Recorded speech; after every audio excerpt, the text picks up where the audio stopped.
This opportunity came about when the lecture theatre was refurbished into this space, and we were having consistent feedback from students in that we've got a very big cohort and we have to do lots of small group teaching to try and make sure that all the students in the cohort have an opportunity to engage with the subject material and ask questions and interact, and I suppose, interaction is the key thing here, where we give them problems to work with and they can work with live in the classroom. That's quite tricky to do in a large group scenario in kind of a lecture theatre space where everybody sat on benches. So what we've had to do in the past is split the cohort into 4 or 5 groups and have 5 rooms, sometimes even 10 rooms if we've gone for very small groups. And we've had to have teachers, lecturers kind of repeating sessions. Now the feedback from students is that the consistency of that message is difficult when you've got 1 or 2 members of staff, or maybe even 3 or 4 members of staff delivering the same session on different sites to different groups. Or even 1 member of staff repeating the session a number of times because they'll forget what they've told the first group, and the third group might have a better experience than the last group. They might just be fed up and tired by the end, so the message can be quite different.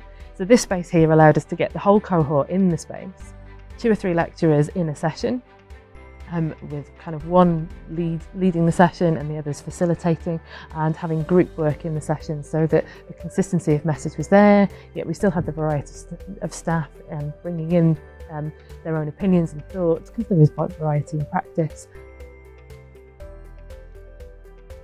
I've tried to get involved with from the start. I was a student here myself, and I remember sitting in this cold, dark lecture theatre, and it was easy to fall asleep in that kind of environment. And standing at the front with everyone sitting at the back, in terms of students, it's quite an intimidating place. So when the opportunity came up to consult about the change of design of this space, I thought, well, why not? I've got feedback from both elements to bring to this. So when the team came and they showcased various different projects that they'd done across the university and things that had been done across other universities, it was a good opportunity to kind of put things forward and just be a little bit innovative with teaching ideas. I'd thought about how we could teach things better or in a different way, but the spaces that we had previously weren't really conducive to allowing us to do that. So getting involved, being part of the consultation, talking to other staff and weighing up the pros and cons, it was really good to be involved.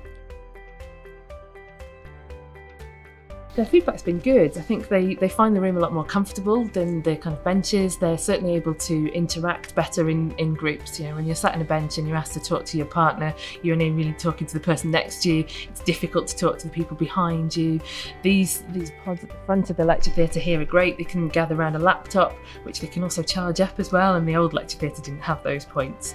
The internet connectivity as well has been a real bonus for them, because they can log on multiple devices and have a reliable connection, whereas before it would drop off if they could get on at all. So that's made a real positive change to them. And the seats at the back where they can turn and learn, so they can turn round to the people behind them, so you can have different groups within the same session and share ideas a lot more easily, and I think the students have really found that beneficial. My worry was when we started to do interactive activities in a big group, although they were working in small groups, I thought there'd be some kind of drift, people wouldn't engage. But actually, some of the thoughts that we pulled together with some of the sessions I've been teaching have been of the same par, if not higher, than the previous standard where we've done them in small groups in classrooms. And I think the more students get used to being in bigger groups, the less likely they are afraid to put their hands up and ask questions. But having the ability to share the screens and upload stuff in a live fashion and have like a live discussion thread happening, it allows them to not be afraid of putting their hand above the parapet, because they can do it in an anonymous way if they want to. We have 2 or 3 staff in the lecture theatre. Now, because of the way we can walk between the benches, we can interact as well with each group, whereas if you're in a lecture theatre, particularly the one that we use downstairs in this building, the benches are really long and you've got 20 or 30 people sat in a row. You're never going to get to the people in the middle of a row, in the middle of the rows going that way. So it's much more positive here to be able to get in and out and feel really engaged with the session. For me, and I think the staff that I've worked with in these kind of sessions, it's been a really positive experience. Workload is massive. If we're repeating these sessions either 5 times or 10 times sometimes in multiple hours per session, it's a lot of demand on staff time. But if you can get the same amount of content delivered in 1.5–2 hours worth of lecture theatre space with 3 members of the team, not only is it cost efficient, but it's certainly time efficient for staff. It's made it easier for students in terms of travelling in and out as well, because they know they're just coming in for that one session and they've got the rest of the day to work around the material that they're dealing with. Team teach like that is so positive. Having one kind of lead facilitator who's almost responsible for creating the resources, but then having feedback from others and then delivering it in a group and being able to get around the numbers of students in the room and pull it all together as a plenary from lots of different clinical experience that staff can bring to it, I think it's been great. I think the pitfalls really of this, the major challenge that we're coming across is the fact that it's such a good space that everyone wants a part of it, and it is quite difficult to schedule sessions.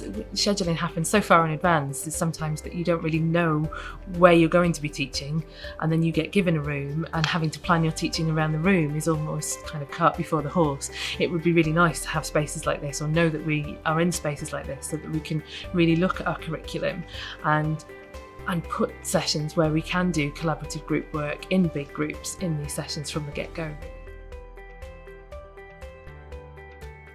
Don't be afraid of this kind of space, and don't be surprised by the level of noise that can happen in this space.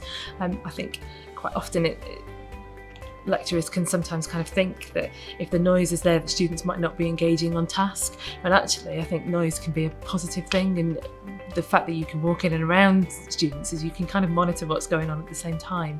But I would say that most of us are aware that the kind of didactic lecture is not dead in the water, but it's becoming less au fait in terms of pedagogical thinking now. So this space just facilitates all those things that you're probably trying to feed into your teaching style anyway. The having a break, talking to your neighbour, consolidating your learning, trying to interact with the session a little bit more.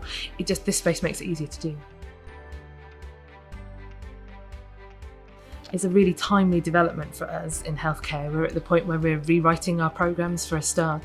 Starting in September 2019, there'll be a different programme for most of the allied health professions that are coming through, and with efficiency top of our kind of list of wants and needs from the programme and from the school, is that this space can allow us to be more effective in terms of timing our scheduling. Instead of repeating sessions 4 or 5 times and having multiple staff across the board, then we can look and see, well, which of our sessions are conducive to being in these areas. We've got student feedback that tell us they like the consistency of message, they're happy to work in groups, they can work in different groups in this kind of space. So it's about identifying that at an early stage and using that opportunity to, when we've rewritten our programme, to look at what we're going to teach and how we're going to teach it.